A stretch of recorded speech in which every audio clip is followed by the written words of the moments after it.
Tons on today's show. President Trump is threatening Iran.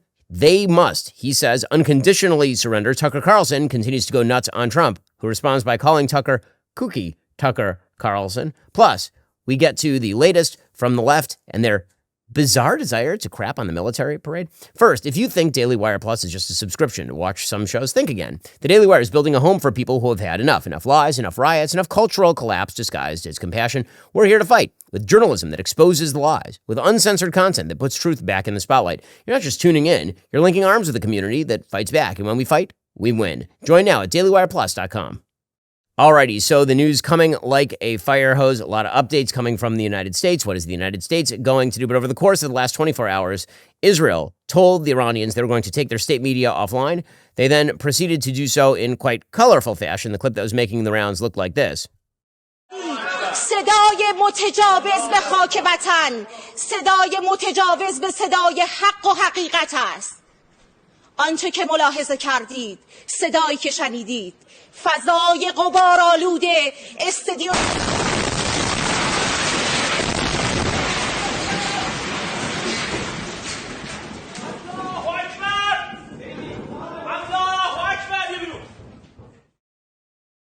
In any case, what Israel is doing right now, they have complete air superiority over the entire country of Iran. Not just that. Over the course of the last 24 hours, apparently they also took down via a hacktivist group, a group called Predatory Sparrow. They took down Bank SEPA, which is one of Iran's oldest financial institutions with ties to the IRGC as well as the army, according to IranInternational.com, which is sort of a dissident website that operates, I believe, from outside Iran. Several Bank SEPA branches were closed on Tuesdays. Customers told Iran International they were unable to access their accounts.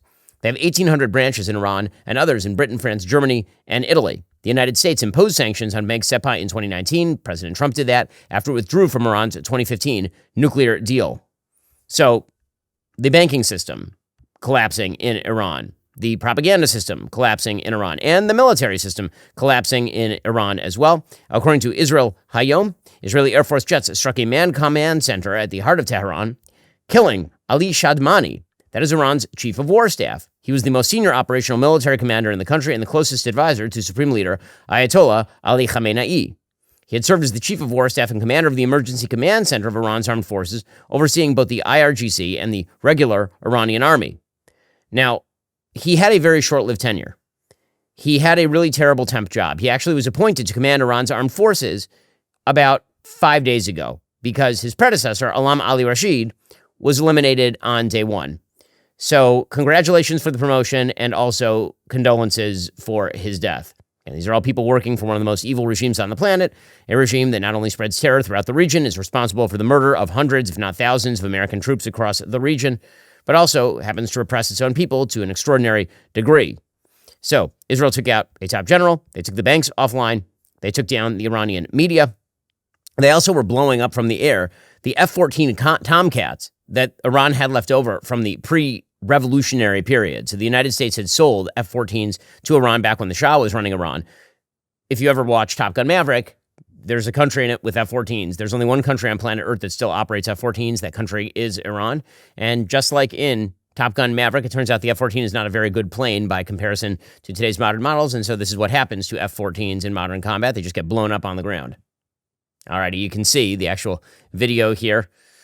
It is a sort of drone footage of the F-14s being exploded on the ground. Tom Cruise nowhere in sight. Other developments. China has now told its citizens it's time to leave Iran, presumably in expectation of more Israeli strikes. Israel says they have now destroyed 50% of the IRGC's ballistic missile launchers. And this is one of the big problems for Iran. Iran keeps trying to fire missiles. They announced they're going to fire missiles into Israel. The problem for them, as I talked about on the show yesterday, is that if they fire hundreds of missiles at one time, Israel can spot which ballistic missile launchers are lighting up and then can destroy the ballistic missile launchers. So instead, what they've been relegated to doing is firing 10 at a time. 5 at a time, 1 at a time, in the hopes that maybe somehow this is going to hold off, I don't know, a revolution from within. It certainly isn't holding off Israeli offensive action. And it's certainly not taking a tremendous toll on the Israeli public. The Israeli public just has to run into basements once in a while. But this is a radical decrease from the beginning of the war, when in the first couple of days, Iran was shooting off 100 or 200 missiles at a time. Qatar, for its part, being a font head for the Iranian regime, is trying to talk its way out of this. Quote, we warn against a reckless attack on Iran's energy facilities. The Israeli move is ill-considered and will have repercussions on oil prices. Attacking nuclear facilities poses a serious threat to regional security. We discussed with the IAEA ways to improve the security of the facilities. Little too late, guys. Sorry, but that's going to be a big no on that one. By the way, the idea that there is a giant oil spike that has happened, that is also not true. This is something the Wall Street Journal is pointing out. Qatar is basically lying about this. According to the Wall Street Journal, the big news in oil markets since Israel's attack on Iran's nuclear program is the price spike that wasn't. Brent crude popped from $66 a barrel or so to a high of $78 last week. By Monday, it was back down below $73. That non-panic owes to the ample global supply. It's a lesson for Congress and the Trump administration as they contemplate putting new sanctions on Russian oil exports. So global oil production is in pretty good shape to cope with the loss of Iranian supply. So meanwhile, the question becomes, what exactly is the next step here? So Prime Minister Benjamin Netanyahu, he says, listen, Ali Khamenei, the Supreme Ayatollah of Iran, he's still on the table here. He might not make it out in one piece. But U.S. officials tell us that the president flatly rejected a plan, an opportunity that the Israelis had to take out the supreme leader. Do you understand his concern? My understanding is his concern is that this would escalate the conflict beyond where it is already. It's not going to escalate the conflict. It's going to end the conflict. We've had half a century of conflict spread by this regime that terrorizes everyone in the Middle East, has bombed the Aramco oil fields in Saudi Arabia, is spreading terrorism and subversion and sabotage everywhere. That's the forever war is what Iran wants. And they're bringing us to the brink of nuclear war. In fact, what Israel is doing is preventing this, bringing an end to this aggression. And we can only do so by standing up to the forces of evil. Okay. Prime Minister Netanyahu also, because the Iranian media were taken completely offline yesterday, he actually gave a message to the Iranian people. This message he gave via an alternative network that was broadcasting into Iran. So the only TV that Iran was able to see was essentially Israeli TV in Iran. Here we go. But I think you should understand, these dictators in Iran, sure, they fear us, but they fear you, the people of Iran, even more. And your hour of freedom is near. It's happening now. They understand that 80% of the people of Iran despise them. I hear a lot of them. You know, I do these videos that I broadcast to the Iranian people. I tell them how we could offer them help in the water shortage that you have. The regime refuses, of course. We tell them how we could cooperate, these two glorious ancient peoples that have cooperated from the times of Cyrus the Great. Cyrus the Great freed the Jews. Now it's time for you to be free. And you have that opportunity. The people of Iran, I think, have a brilliant future, and our friendship can be restored to what it was and what it should be. This is the time. Okay, so again, it's not an explicit goal of the Israelis to topple the regime. They want to get rid of the possibility of nuclear development by the regime. But if the regime happens to fall, well, no one is going to be crying about that. Already coming up much more on what the Israelis are doing in Iran. Plus, President Trump is dropping a lot of hints about what may be ahead, and he's in a fight with Tucker Carlson. Tucker somehow thinks that he is like the leader of MAGA, and President Trump slapped him down yesterday. First, we are days away from what has been dubbed the Rio Reset, the greatest threat to the U.S. dollar's global dominance in over 80 years. On July 6th, BRICS nations, Russia, China, India, Iran, many more, are expected to unveil their plans to circumvent the American dollar, thus cratering its value. They've already been laying the groundwork as their central banks have been methodically divesting from the U.S. dollar and U.S. bonds in favor of gold. How can you protect your IRA or 401k from the fallout from this landmark shift? Diversify with gold from Birch Gold Group. Historically, gold has been a safe haven in times of high uncertainty. You may have noticed there's some uncertainty going on in the world right now. I myself have bought some gold recently because I'm looking at the economy and I'm thinking to myself, I'm not sure which way this is going. Get a free info kit on tax-sheltered gold IRAs by texting the word BEN to 989898. July 6th marks a monumental shift happening among nations that control 1/3 of the world's GDP. Arm yourself the way I did with information to diversify your retirement savings. Text BEN to the number 989898. Claim your free info kit from my friends over at Birch Gold. Again, text BEN to 989898 to get started today. Also, here's something that will blow your mind. Over 85% of all the grass-fed beef in your grocery store it's imported. Yeah, from overseas, where they've got completely different safety standards than we do here in the United States. That's exactly why I switched to Good Ranchers. Look, families are grilling almost every weekend this summer. We all want to know exactly where our meat is coming from. At goodranchers.com, every single cut, beef, chicken, pork, it's 100% born, raised, harvested right here in the United States from local family farms. No antibiotics ever, no added hormones, no seed oils, just pure, clean American meat. And here's the best part. They deliver it straight to your door. No more wondering if you're getting quality meat at the grocery store. No more long lines. Producer Savvy has been using Good Ranchers like nobody's business because she has a big chunky boy, and that kid loves the meats. Right now, if you subscribe to any Good Ranchers box, you get your choice of free meat for life. I'm talking free Wagyu burgers, hot dogs, bacon, or chicken wings in every single box for as long as you're subscribed. Plus, when you use my code Ben at goodranchers.com, you'll save an extra $40 off your order. Right now is the perfect time to start making your summer barbecues more high quality and more convenient. Head on over to goodranchers.com. Use my code Ben for that $40 off and free meat for life. Good Ranchers, American meat delivered. So, what about President Trump? So, President Trump, as I've been saying, is playing this absolutely brilliantly. Thus far, the Israelis have basically done the world's dirty work. The Israelis have taken out the vast majority of Iran's ballistic missile launchers. They've now taken out Iran's top military layer and many of the members of its secondary military layer. They've taken out a vast bevy, maybe up to 90% of its nuclear facilities.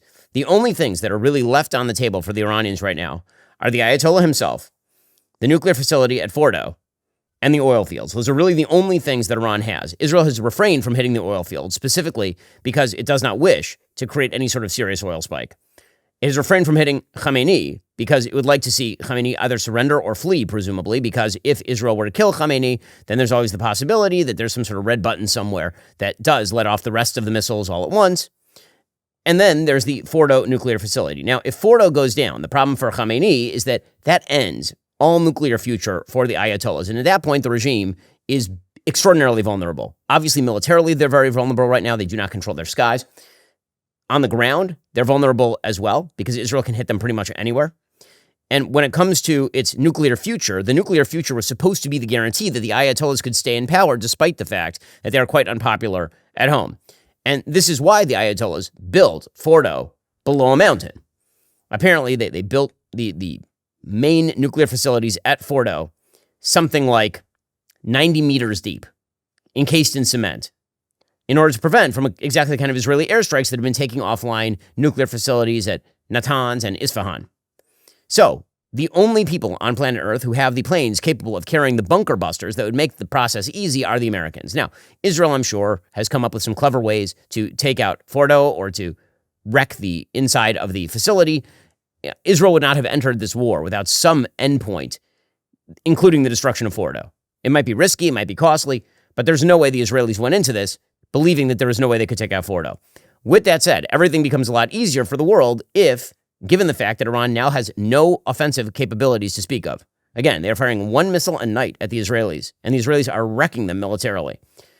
The thing that would end this war pretty quickly, and when I say pretty quickly, I mean within 24 hours, is one B-2 sortie from the United States carrying a couple of bunker busters that drills Fordo, and that's the end of the story. That's really the whole thing, because at that point, the Iranians have nothing to negotiate with. At that point, Khamenei has nothing to hold out for. He may as well just say, listen, you guys got what you want, please leave. Please, please, please. And then it's just a question of whether the people of Iran want to do anything. But nobody here, by the way, is in the business of nation building. The United States is not in the business of nation building. If you think Israel is taking responsibility for nation building Iran, you got another thing coming. Israel is a country of 9.7 million people. Iran is a country of 91 million people, located some 1,500 miles away. So none of that is happening. That is why all comparisons to Iraq are just completely inapt here. They do not match at all. This is much more similar to President Trump taking out Qasem Soleimani, a move celebrated, by the way, by many of the same people who are now freaking out about the possibility of President Trump taking out Fordo. That is the reason why the latest polling shows, according to Gray House, poll taken just a couple of days ago, do you support the United States attacking Iran if necessary? Trump voters, yes, 72%, no, 19%. That's a very, very large majority. The idea that there's a giant split in Trump's base over whether we should fly one B-2 sortie taking out Fordo, if we have to, if that's the best choice. Actually, that is not particularly divisive inside the Republican Party, which is why yesterday, or late yesterday evening, President Trump announced that he would be leaving the G7 summit early to return to Washington, D.C. And there was talk that he was going to be meeting with the National Security Council inside the Situation Room. There's a lot of speculation that there may have been a military move that was happening as of last night. According to Associated Press, world leaders had gathered in Canada with the specific goal of helping to defuse a series of global pressure points, only to be disrupted by a showdown over Iran's nuclear program that could escalate in dangerous and uncontrollable ways. Again, I'm waiting to see an explanation for what the escalation looks like. China is already abandoning ship. Russia has already abandoned ship. They told Ayatollah Khamenei, we are not coming to your rescue at all. There are no outside forces coming to the rescue of Iran at this point. So the only question is, what are Iran's capabilities? And let's just put it this way. If Iran had significant offensive capabilities, they should have flexed them already, considering that Israel is completely wiping the Iranian military and nuclear facilities off the map with extraordinary impunity right now. So President Trump left to head back to Washington. And President Trump was asked on Air Force One about negotiating because, of course, there are some in his administration who have been leaking to the press. We can speculate who those people are. There are some who've been leaking to the press that President Trump is trying negotiations. And Trump's like, no, I don't know. That's going to be a no from me, dog. Are you open to negotiating with the Iranians right now, or do you want to wait? I don't know. I've been negotiating. I told them to do the deal. They should have done the deal. Their cities have been blown to pieces, have lost a lot of people. They should have done the deal. I told them, do the deal. So I don't know. I'm not too much in a mood to negotiate. I'm not in too much of a mood to negotiate is one of the great historic lines. I got to say, it's really great. It's not just, we're not negotiating right now. I'm not in the mood to negotiate is just spectacular. It's just spectacular. It's just great stuff. This is, among many other things, what I voted for. This is what I voted for. I said, I voted for Trump 1.0 foreign policy. This is like Trump 1.0 on steroids. And it is great. This is what peace through strength looks like. Because guess what? Iran's a hell of a lot less of a threat to the region now than they were even a week ago. And they will be a hell of a lot less of a threat a week from now than they are even now. President Trump, meanwhile, was asked about a ceasefire. There are a bunch of people at the G7 who are calling for President Trump to broker a ceasefire. He's like, we're not doing ceasefires. Ceasefires are temporary. What I want is an end to this war, like an end, meaning no nuclear program for Iran. What specifically is better than a ceasefire? What are you looking for here? An end. A real end, not a ceasefire. An end. So something that would be permanent. Yeah. Or giving up entirely. That's okay too. Are you close there? Is that possible? Is that possible in the next 24 Why not? Hours? Certainly possible. A complete give up. That's possible. He says give up. That's possible. Right? That seems like a pretty clear message. Again, he has played this all the way to the mat. He's got all the cards. As President Trump likes to say, he is the one with all of the cards. Okay? And that's real. And so he's playing all of those cards. He was asked about the fact that Tulsi Gabbard, his director of national intelligence, who put out that bizarre video last week that we analyzed, the one where she talked about the evils of Hiroshima and Nagasaki and seemed to imply that any action against Iran would somehow end in nuclear conflagration, even though the whole goal of the Israeli operation is to prevent Iran from getting nuclear weapons. None of it made any sense. Tulsi Gabbard, a few months ago, had testified that there was no ongoing nuclear threat from Iran. Of course, this is contradicted by literally all intelligence services and the IAEA. President Trump was asked about Tulsi Gabbard's comments. He's like, no, that's a big no from me. Mr. President, you've always said that you don't believe Iran should be able to have a nuclear weapon, but how close do you personally think that they were to getting one? Because Tulsi Gabbard testified in March that the intelligence community said Iran wasn't building a nuclear weapon. I don't care what she said. I think they were very close to having. Yep. He is correct. And it does not sound like Tulsi Gabbard, our DNI, is in the good graces of the president, nor should she be, because that was trash when she said it. It was silly, and it was contradicted at the time by the Secretary of Defense, Pete Hegseth. Okay, so then the president decided to take to Truth Social and let his thoughts be known. Quote, Iran should have signed the deal. I told them to sign. What a shame and waste of human life. Simply stated, Iran cannot have a nuclear weapon. I said it over and over and over again. Everyone should immediately evacuate Tehran. That is what he sent yesterday evening at 6:30 p.m. By the way, when he says he said it over and over and over again, he did say it over and over and over again. Steve Guest cut a 16-minute compilation of President Trump saying it over and over and over again. Here's just a few seconds of it. You cannot let Iran have a nuclear weapon. You cannot let it happen because bad things will happen if that happens. But everybody stopped. They were ready to make a deal. We would have made a deal that was great for everybody. No nuclear weapons. You can't give them nuclear weapons. Now they're going to have a nuclear weapon. Don't let Iran have nuclear weapons. That's my only thing I have to tell you today. Don't let them have it. They would have never had them, including Iran. They can't have a nuclear weapon. That's all. They can't have nuclear weapons. It's too destructive, too powerful. They can't have it. But I wanted to make a deal with them. No nuclear weapons. You can't have nuclear weapons. Nuclear weapons are the single greatest threat to this world, to the whole world. Okay, it goes on and on like this for 16 minutes. On and on like this. Okay, President Trump has been absolutely 100% consistent on this his entire political career, all of it. And that's why, as we'll get to, all of the people in the supposed MAGA coalition who are yelling at him about a position that he has been taking consistently for 10 years without a gap. Maybe you misinterpreted. Maybe you think you're the leaders of MAGA. That guy is the creator of MAGA. That one, the president of the United States. Here, I'm just going to read to you from his 2015 Golden Escalator speech. Okay, literally from the very first moment he entered presidential politics as a Republican, he was talking about this. Quote, "We need to stop Iran from developing nuclear weapons. Iran is going to take over the Middle East. Okay, Iran is racing toward developing nuclear weapons." He said all of those things in his opening speech when he came down the Golden Escalator. Was he unclear? Did you miss the part where he said it? Do you have hearing problems? Do you have a brain problem? He's been saying it consistently. So all these people who are now mewling and screaming and crying because he's doing the thing he said he was going to do. Welcome to President Trump, who generally does the thing he says he is going to do. So President Trump then went to Truth Social and reiterated this. He said, listen, America first means no nuclear Iran.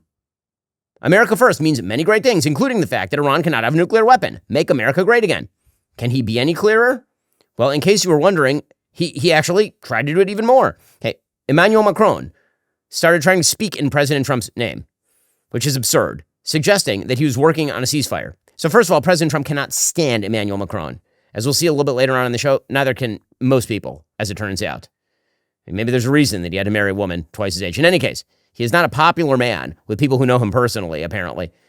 Giorgia Meloni rolled her eyes so hard, the prime minister of Italy, at having to deal with Emmanuel Macron, that her eyes rolled directly out of her head. Anyway, President Trump was upset with Emmanuel Macron. He tweeted, quote, "Publicity-seeking President Emmanuel Macron of France mistakenly said I left the G7 summit in Canada to go back to D.C. to work on a ceasefire between Israel and Iran. Wrong. He has no idea why I am now on my way to Washington, but it certainly has nothing to do with the ceasefire. Much bigger than that. Whether purposely or not, Emmanuel always gets it wrong. Stay tuned." I do love the forward pitch, just in the industry. That's what we call it when you have to pitch past a commercial. I love it. He's great at this. He knows his industry. Already coming up, President Trump is ready to do something. What is that something? We're not sure yet, but Tucker Carlson is attacking him for it. We'll get into that fisticuffs in just a moment. First, let's be honest. That car in your driveway, maybe it's from the Obama years, maybe it's last year's model. Either way, it's just sitting there. It's not doing anything except reminding you never listed it on Craigslist. You know the jingle. 1877 cars for kids. That one. It's been stuck in your head since 2003. It is now 22 years later. Now it's time to let that earworm pay off for you. Donating your car is insanely easy. No paperwork headaches. Cars for Kids will pick it up fast. It's free towing, and you've just supported a great cause. These guys have been doing this for over 30 years. They've taken in over 1 million vehicles. So call today, 1-877-CARS-FOR-KIDS, or go to carsforkids.org/Ben. It is fast, easy, impactful. That's carsforkids.org/Ben. Again, cars with a K. Still not convinced?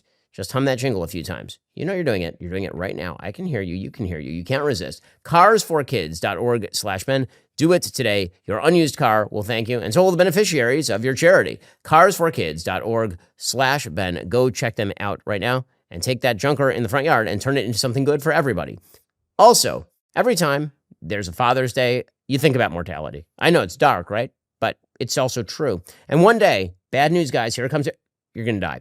But here's the thing. You can protect at least your family's financial future if, God forbid, that should happen sooner rather than later. That's where Policy Genius comes in. Policy Genius simplifies life insurance shopping with quotes from top insurers, helping you find affordable coverage that fits your needs and budget, all while giving your loved ones a financial safety net to handle debts, expenses like mortgage payments, or even build wealth over time if the worst were to happen to you. With Policy Genius, you can find life insurance policies starting at just $276 a year for $1 million in coverage. It's an easy way to protect the people you love and to feel good about the future. Policy Genius lets you compare quotes from America's top insurers side by side for free, with their licensed support team handling questions, paperwork, and advocating for you throughout the process, so you can move forward quickly, get the coverage you need, and get back to living your life. What makes them trustworthy is their personalized approach. They know life insurance isn't one size fits all, so they clearly present all your options, including coverage amounts, prices, and terms with complete transparency and no guesswork. Secure your family's future with Policy Genius. Head on over to policygenius.com/Shapiro to compare free life insurance quotes from top companies. See how much you could save. That's policygenius.com/Shapiro. Then there are a bunch of people inside his administration who went leaking to people like Barack Ravid at Axios, the quite terrible reporter who relies on dissension within the administration in order to report things that end up very often not being true. So there are a bunch of people in the administration. Again, I have suspicion as to which people who are leaking to Axios, as per usual, always in the same direction. President Trump is going to pursue negotiations. President Trump then went on Truth Social. This would have been at 5:20 this morning, Eastern Time. Quote, "I have not reached out to Iran for peace talks in any way, shape, or form. This is just more highly fabricated fake news. If they want to talk, they know how to reach me. They should have taken a deal that was on the table. Would have saved a lot of lives." Okay, later in the day, the President of the United States tweeted out a message from Mike Huckabee, a text message from the ambassador to Israel, Mike Huckabee. And here's what it says, quote, "Mr. President, God spared you in Butler, Pennsylvania to be the most consequential president in a century, maybe ever. The decisions on your shoulders I would not want to be made by anyone else. You have many voices speaking to you, sir, but there is only one voice that matters, his voice, meaning God's. I am your appointed servant in this land, and I'm available for you, but I do not try to get in your presence often because I trust your instincts. No president in my lifetime has been in a position like yours, not since Truman in 1945. I don't reach out to persuade you, only to encourage you. I believe you will hear from heaven, and that voice is far more important than mine or anyone else's. You sent me to Israel to be your eyes, ears, and voice, and to make sure our flag flies above our embassy. My job is to be the last one to leave. I will not abandon this post. Our flag will not come down. You did not seek this moment. This moment sought you. It is my honor to serve you." So President Trump posted that. He said, "For Mike Huckabee, a pastor, politician, ambassador, and great person." And then later in the morning, he tweeted out, quote, "We now have complete and total control over the skies over Iran. Iran had good sky trackers and other defensive equipment and plenty of it, but it doesn't compare to American-made, conceived, and manufactured stuff. Nobody does it better than the good old USA." Now, notice the use of the first person plural. All right, we now have complete and total control over the skies of Iran, not Israel, we. So all of this seems to imply that President Trump may be ready to simply put an end to this conflict by dropping a couple of bunker busters on Fordo. All right, that would be the easiest way to end the conflict. President Trump knows that.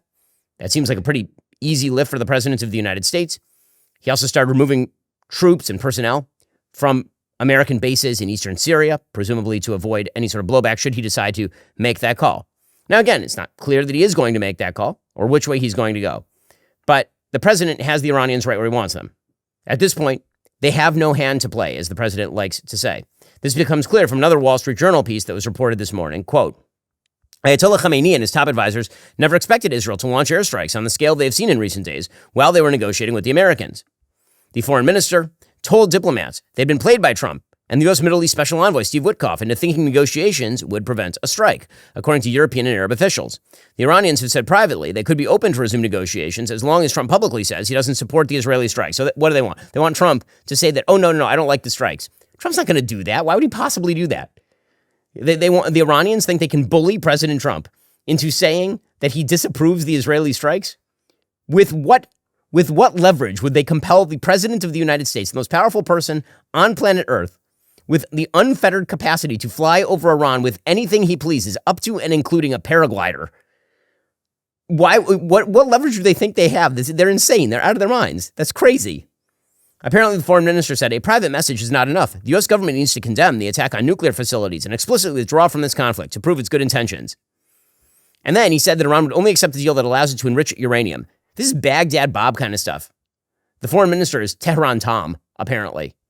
What a hot take from the foreign minister. He's going to bully the president of the United States into apologizing for Israel's action in the Middle East. Good luck with that. Meanwhile, the supposed conflict that is breaking out amongst MAGA, it is not real.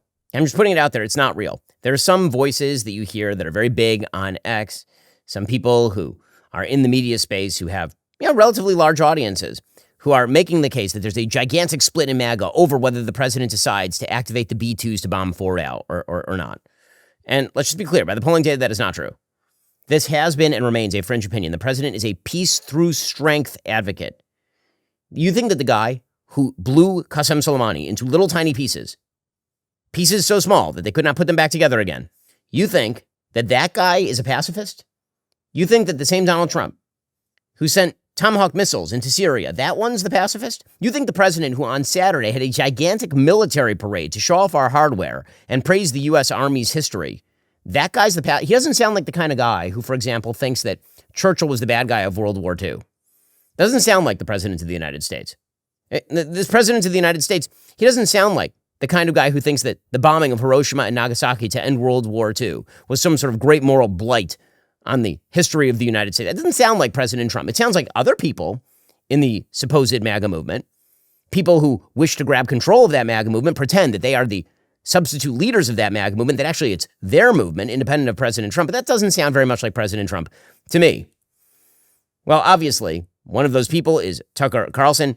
So over the course of the last 48 hours, he has continued to up the ante. So last week, he put out, of course, a newsletter in which he suggested that the president had betrayed MAGA and America first. And President Trump responded by saying he made MAGA and America first, which, of course, is true. And then yesterday, Tucker spun off while doing an interview with Steve Bannon, who seems to be taking a similar position, talking about how this could end Trump's presidency. By what stretch of the imagination? Seriously. A full-scale invasion and occupation of Iran would end its presidency. Fortunately, literally no one alive is talking about that because that would be crazy. But here's Tucker Carlson, again, going after the president on this. I actually really love Trump. I think he's a deeply humane, kind person. And I am saying this because I'm really afraid that my country's going to be further weakened by this. I think we're going to see the end of American empire, obviously. Other nations would like to see that, and this is a perfect way to scuttle the USS America on the shoals of Iran. But it's also going to end, I believe, Trump's presidency and effectively end it. Okay, so it's going to effectively end Trump's presidency. It's going to end America and American empire. I thought he doesn't like American empire, first of all. So what is he so worried about? He doesn't like America's role in the world. Also, I'm going to take it with a grain of salt when he says that he loves the president of the United States, since in 2020, it was uncovered in that lawsuit in which Dominion Voting Systems filed lawsuit against Fox News, that he was texting people saying that he, quote unquote, passionately hated Donald Trump in 2020. So I'm not sure whether he passionately loves Donald Trump or whether he passionately hates Donald Trump, whether he believes that Donald Trump has betrayed the MAGA movement, or what he believes President Trump has betrayed about the MAGA movement. Suffice it to say, President Trump was unhappy with this. And President Trump labeled Tucker Carlson kooky yesterday. He put out a statement on Truth Social in which he said, "Someone please explain to kooky Tucker Carlson that Iran can never have a nuclear weapon." So President Trump calls Tucker Carlson kooky Tucker, which again, I think is a very, very good descriptor of Tucker Carlson.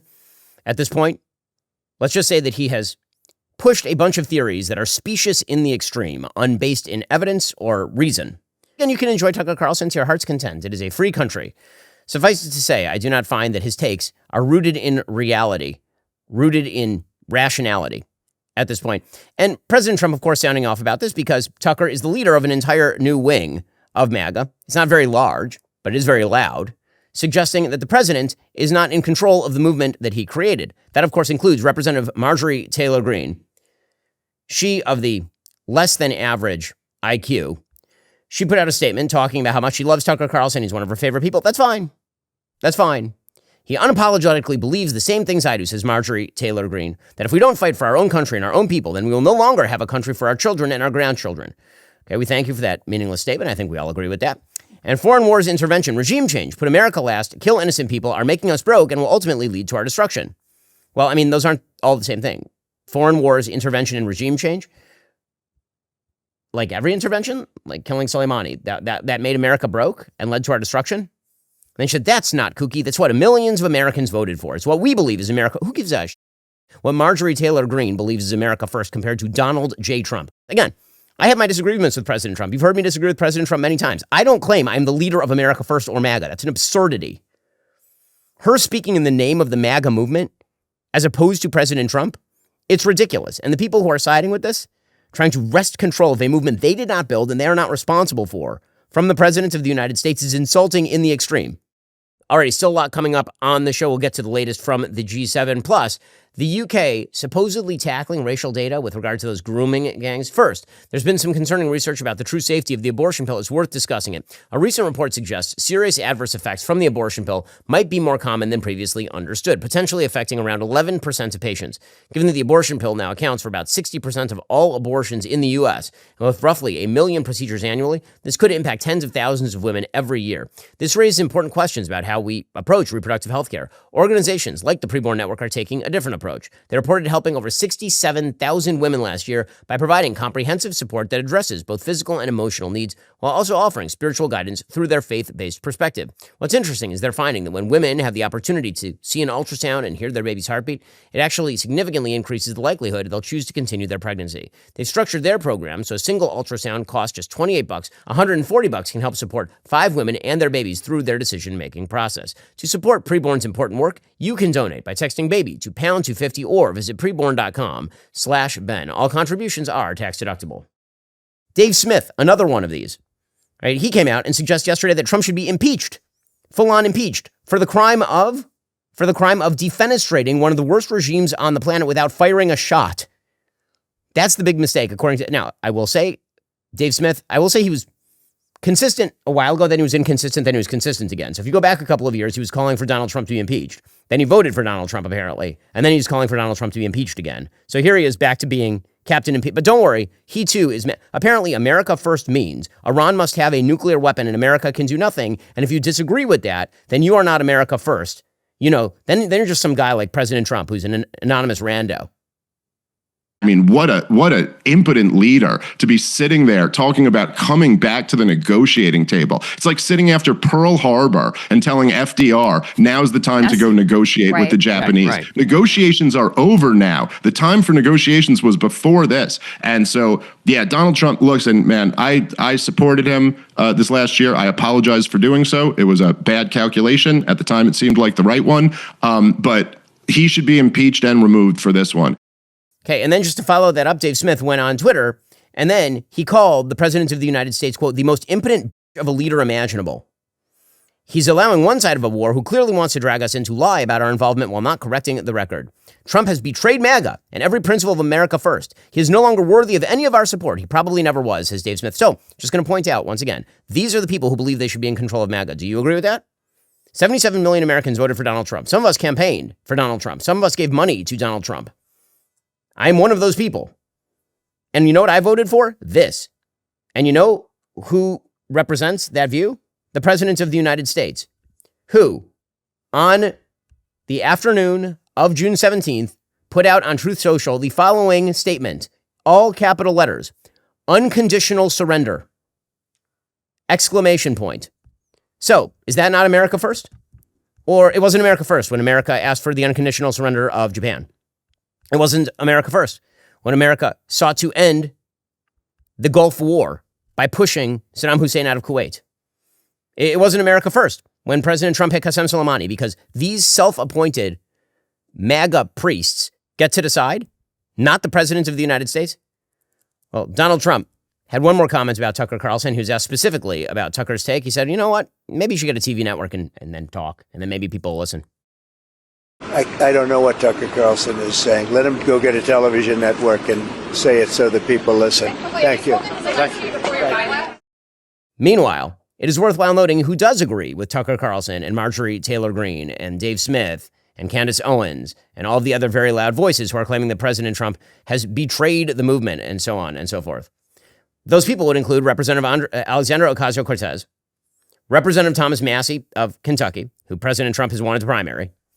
It includes Bernie Sanders, who has also come out against the President of the United States. The Horseshoe Theory is real and working.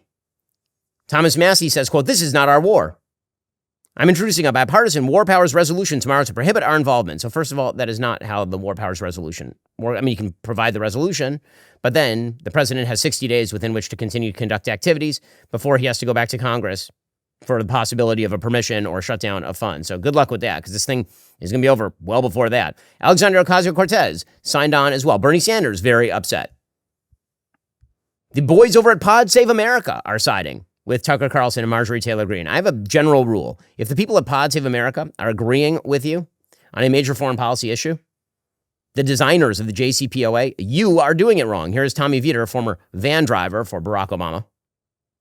The folks they're fighting against are like Tucker Carlson, Steve Bannon, Marjorie Taylor Greene, who I think on the merits, best friends. I mean, on the merits and on the politics, like I'm team Tucker, Steve, MTG here, fellas. So on the merits, I think they have correctly identified and they did so before this week, that this wasn't really just about weapons of mass destruction. This was a regime change war, which has been confirmed by all these reports that Trump is vetoing plans to kill the Iranian supreme leader. So check for Tucker there. And then the politics, I just think that like Tucker and Bannon and MTG are way more in tune with the MAGA base than like the gang at National Review. And no one wants another war in the Middle East. And no one is going to believe another intelligence-based, trust me, we're the experts pitch about why we need to go decapitate the leaders of another Middle Eastern country. So first of all, Israel has not asked the United States to decapitate the leadership of another country. Second of all, Tommy Vietor is the biggest idiot in foreign policy. That dude worked with Ben Rhodes on the JCPOA to set up an Iranian-dominant Middle East that ended with October 7th and wild expansion of terror groups all over the region. That guy. So if he's agreeing with you, you should be running for that. Also, if someone speaks for MAGA, Tucker can't speak for MAGA. Marjorie Taylor Greene doesn't speak for MAGA. Tommy Vietor sure as doesn't speak for MAGA. I mean, that's just ridiculous. At least Tucker and Marjorie Taylor Greene can claim to have voted for the president. Tommy Vietor hates that guy, and he's going to speak for what MAGA wants. Good luck. Again, I think only one person kind of speaks for what MAGA as a general rule wants. And I may disagree with it, you may disagree with it, but only one guy speaks for that movement, and that is the President of the United States. Which brings us to the subject of today's Takedown. All right, so Jon Stewart, who is still around. You know, one of the things that always strikes me about Jon Stewart and some of these other types is how old they are. Like, Jon Stewart made his bones as like the cool young guy. He is now 62 years old. Jon Stewart is 7 years younger than my dad. Right? And that dude is still kind of wheeling around now, hobbling around on his walker, talking to me about politics when he was one of the signal driving forces in the making stupid of American politics. I truly believe this. I've talked about it publicly before. Jon Stewart turned politics from let's have a discussion into what if I play a clip out of context and then go, huh? And half of our political conversation is now that. Just making funny faces at pieces of clips. So I got editors too, and they can do stuff in edit. But on this show, we try to actually talk through the issues. Jon Stewart, if you asked him to simply fill in the names of the countries in the Middle East, you gave him a map and it just had borders and it didn't have names, and you asked him to fill in any of those countries, there is no chance in hell he knows what he's talking about. None. In any case, Jon Stewart, he says that what President Trump is doing is just terrible. Here we go. But what happened with Iran? Weren't we about to make a nuclear deal? Wasn't our deal maker in chief making a deal to keep Iran from enriching uranium? Actually, didn't we have a deal before our deal maker in chief so wisely pulled us from that deal? Why did this have to go balmy on Iran now? And by next spring, at most by next summer, at current enrichment rates, they will have finished the medium enrichment and move on to the final stage. There Iran it is. is months away from having a nuclear bomb, it says Netanyahu, in 2012. Okay, pause it there. He's a moron. You know what happened after 2012? Here's what happened after 2012. The Stuxnet virus.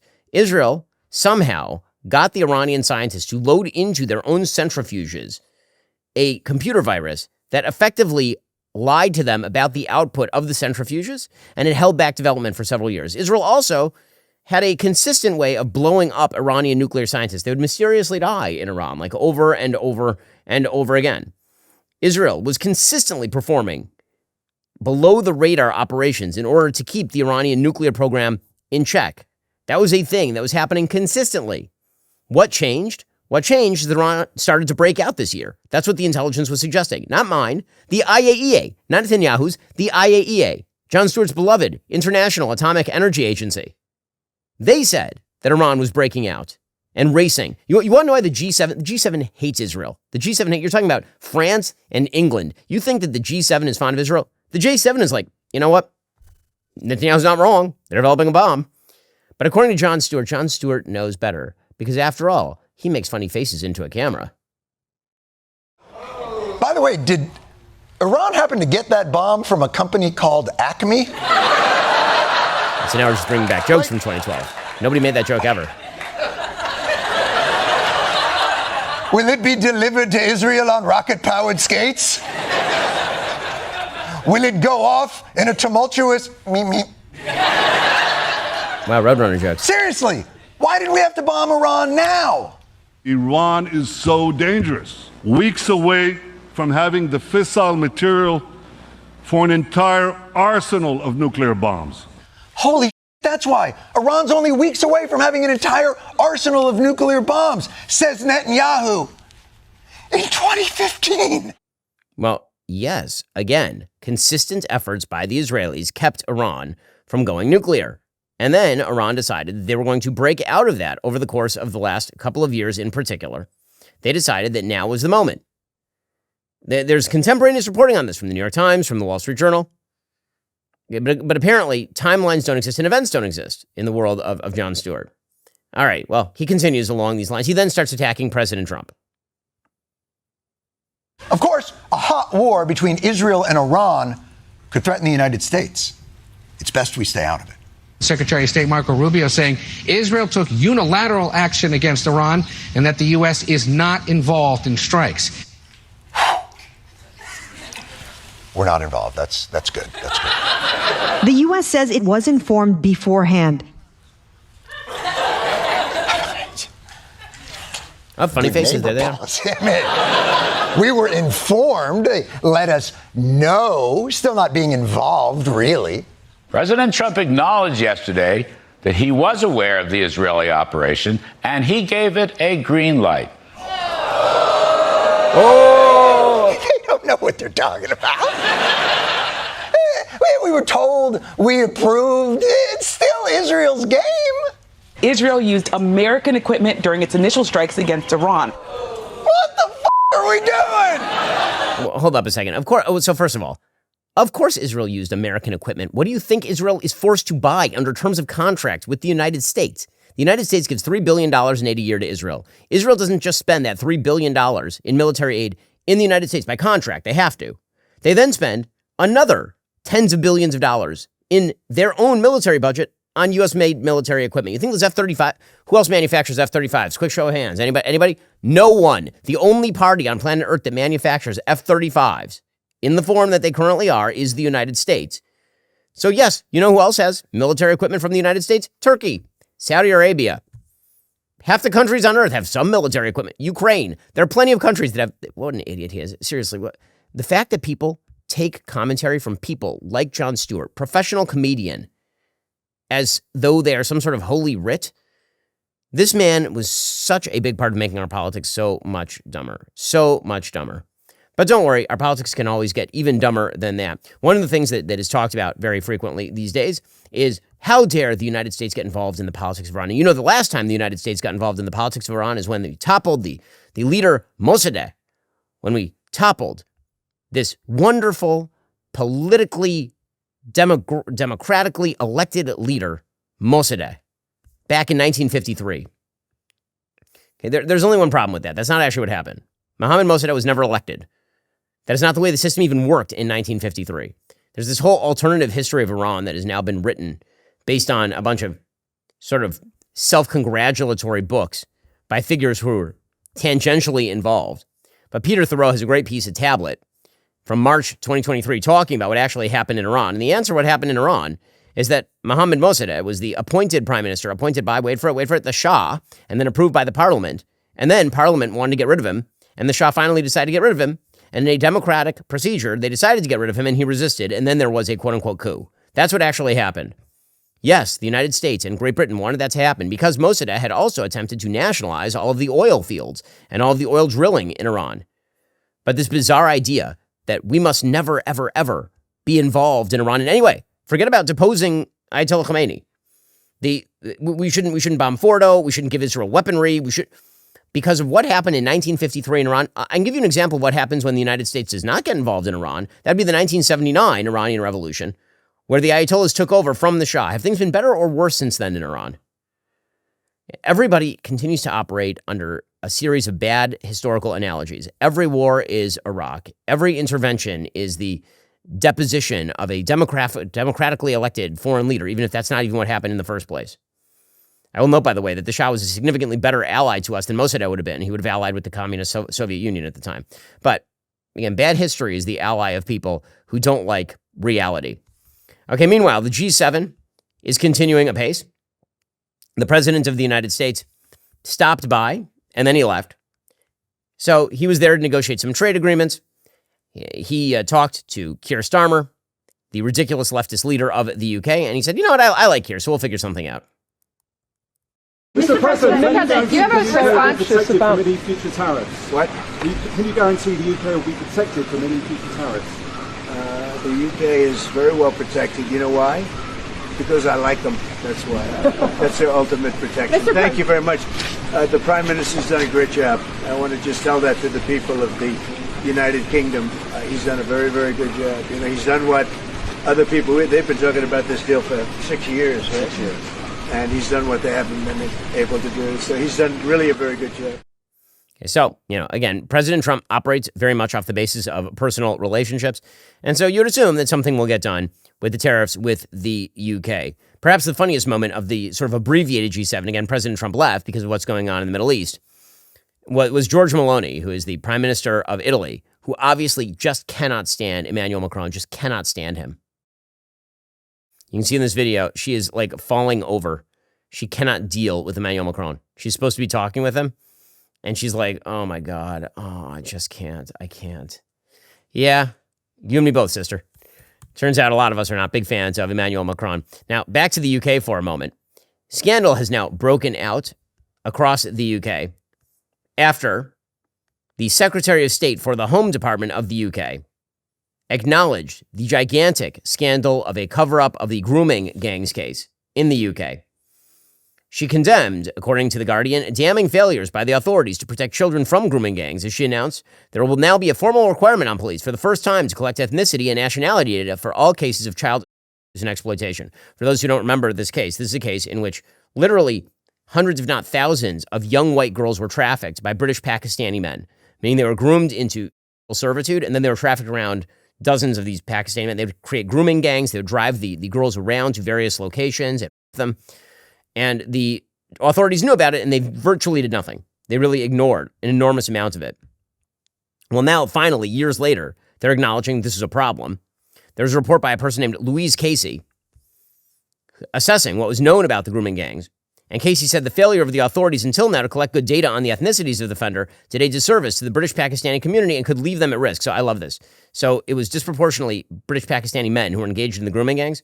And the person who did the study says that it's a disservice to British Pakistani men not to gather ethnicity data on all of this. She says, you get the far right using that type of situation. Yes, clearly, the far right is the big problem here. They're all just doing now the Norm Macdonald joke. Imagine if terrorists set off a nuclear bomb in the middle of a city.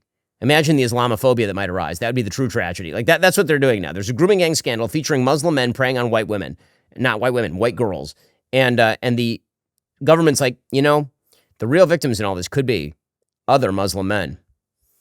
Asked if she was worried that recording the data could lead to civil unrest, the crossbench peer responded, let's put it the other way. If for a minute you had another report that ducked the issue, what do you think is going to happen? Do you think they're not going to use that as well? So, Yvette Cooper, the Secretary of State for the Home Department, explained why she was calling for a change in policy, but then downplayed the impact of Pakistani men in the grooming gang scandal. Mr. Speaker, I warned in January that the data collection we had inherited from the previous government on ethnicity was completely inadequate. It was only collected on 37% of suspects.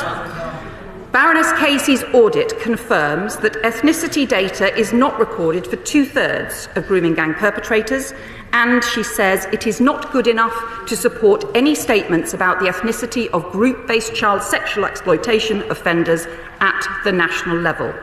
I agree with that conclusion, and frankly, it is ridiculous and helps no one that this basic information is not collected, especially when there have been warnings and recommendations stretching back 13 years about the woefully inadequate data on perpetrators, which prevents patterns of crime being understood and tackled. Ignoring the issues, not examining and exposing them to the light, allows the criminality and depravity of a minority of men to be used to marginalise whole communities. The vast majority of people in our British, Asian and Pakistani heritage communities continue to be appalled by these terrible crimes and agree that the criminal minority of sick predators and perpetrators in every community must be dealt with robustly by the criminal law. Okay, so this led Maggie Oliver. Maggie Oliver was the constable in the Greater Manchester Police who was a whistleblower when the government was simply ignoring the Rochdale child ring. And here she was slamming Yvette Cooper, saying, like, what the hell? Why is this about somehow defending against Islamophobia as opposed to, defending the actual victims? So to hear Yvette Cooper speaking today as though this is all a complete surprise for her is complete and utter nonsense. They have been pushed into a corner, and I don't care if it's Conservative or Labour. They are equally negligent, in my opinion, as are chief constables, as are senior social workers. All those who turned away should be in prison. They should not be allowed to just say it's an apology as though they care. They don't care. And that absolutely horrifies me. It sickens me to my stomach. Of course, the reason that this was neglected for so long is because so much of the British population is now imported radical Muslims. I mean, that just is a reality. It's a reality in France as well. It continues to shape the politics, not only of those countries, but the globe, because that has an impact on global policy. Meanwhile, President Trump continues to say, we are not going to do that here in the United States. He issued a statement with regard to ICE and immigration enforcement. This happened yesterday. Quote, our nation's ICE officers have shown incredible strength, determination, and courage as they facilitate a very important mission, the largest mass deportation operation of illegal aliens in history. Every day, the brave men and women of ICE are subjected to violence, harassment, even threats from radical Democrat politicians, but nothing will stop us from executing our mission and fulfilling our mandate to the American people. ICE officers are herewith ordered by notice of this truth to do all in their power to achieve the very important goal of delivering the single largest mass deportation program in history. And then he points out the problem in major American cities, largely blue. And he says, I want our brave ICE officials to know that real Americans are cheering you on every day. The American people want our cities, schools, and communities to be safe and free from illegal, alien, crime, conflict, and chaos. That's why I've directed my entire administration to put every resource possible behind this effort and reverse the tide of mass destruction migration that has turned once idyllic towns into scenes of third world dystopia. Our federal government will continue to be focused on the remigration of aliens to the places from where they came, preventing the admission of anyone who undermines the domestic tranquility of the United States. Tom Homan, the border czar, reiterated this. He said, listen, we are focusing first and foremost on criminals. Look, like everything else, presidents prioritizing public safety threats and national security threats. When it comes to work sites, we prioritize those operations too. Many places where we target the work site enforcement operations, it has to do with forced labor trafficking, sex trafficking, and criminal investigations where they're funding, they're not paying taxes, there's tax evasion, or they're funding cartel activity. So we prioritize work site investigation too. Okay, well, again, this is the right approach. This is the right approach. So the administration isn't going to give a green light to everyone who's illegally immigrated to the country, but obviously you are going to have to tranche your priorities. Not every illegal immigrant is of equivalent priority. You're going to have to focus in on the people who are the graver criminal threats, for example. That is just perfectly obvious. Meanwhile, in Los Angeles, Karen Bass, the mayor of Los Angeles, continues to pretend nothing is wrong while she literally scrubs graffiti off the streets. Here's what that looked like. I spoke about the president's decision to, quote unquote, send in the troops to L.A. Mayor Karen Bass in a one-on-one interview on Thursday. She was hearing this little PR effort, basically trying to clean some of the graffiti off the walls. Well, I mean, good job, California. Good job, Los Angeles. Meanwhile, Chicago, which does have the worst mayor in the country, Mayor Brandon Johnson, he says, no matter what, we will continue to resist. I assume not to the point of actually going to jail, which would be somewhat delicious. But no, he's not going to do that. Yeah, let me just first acknowledge the level of anxiety and fear and trepidation that this administration has caused. You've never seen a society improve or expand under this type of fear. And we're going to continue to resist, and we're going to do it in many different ways, whether it's taken to the streets or to the courts or policy. One of the things that I am very proud of is that we are a welcoming city, which means our local law enforcement do not dub or behave as federal ICE agents. Okay, so, again, this is what Democrats are. This is what they have become. Now, again, it is amazing how the Democratic Party is falling apart. I think maybe the most hilarious story of the last 48 hours is that two major union leaders just quit the DNC.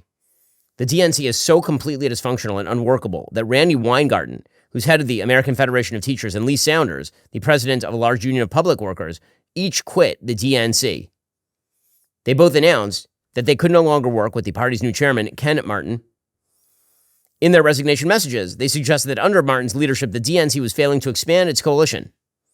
They originally had supported Martin's rival in the chairmanship race, a guy named Ben Wickler, the chairman of the Wisconsin Democratic Party.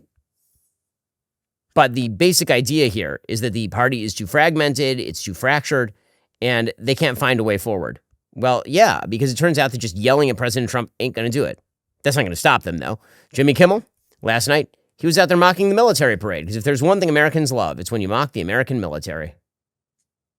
Ahead of the parade, there was rain in the forecast, but nothing was going to ruin Donald's big day. He wrote, rainy day parade, spelled with an E, brings good luck, which is what they tell the bride to get her to stop crying. Turnout was much lower than expected, or as Trump would say, there were record-setting crowds. The bleachers, you can see, were mostly empty. The crowds were sparse. There was not a whole lot of cheering for the tanks and military vehicles. This tank was very squeaky. This one could have used some of Diddy's baby oil to get it going on. Squeaky tanks. Ha ha ha ha ha ha ha. Meanwhile, Stephen Colbert was mocking the president of the United States as well. Well, you know, if this is the best they can do, they are in for a continued losing streak here. I got to tell you, I am in a great mood tonight because this weekend was Father's Day, and Daddy got just what he wanted. No one came to Trump's big, stupid birthday parade. So, of course, the White House claims that 250,000 people attended. So now, apparently, 250,000 people looks like this. They must be really good at hide and seek. It was... MAGA stands for Make America Grass Again, I guess. Whoa! Okay. So, you know what? Sure. That make you feel better about yourself, guys? Yeah, you're still not winning. Alrighty. As we continue here on the Ben Shapiro Show with our members, I have what I think is one of the dumbest clips I've ever seen, but unfortunately indicative of a broader problem happening in American popular culture. Remember, in order to watch, you have to be a member. If you're not a member, become a member. Use code Shapiro at checkout for 2 months free on all annual plans. Click that link in the description and join us.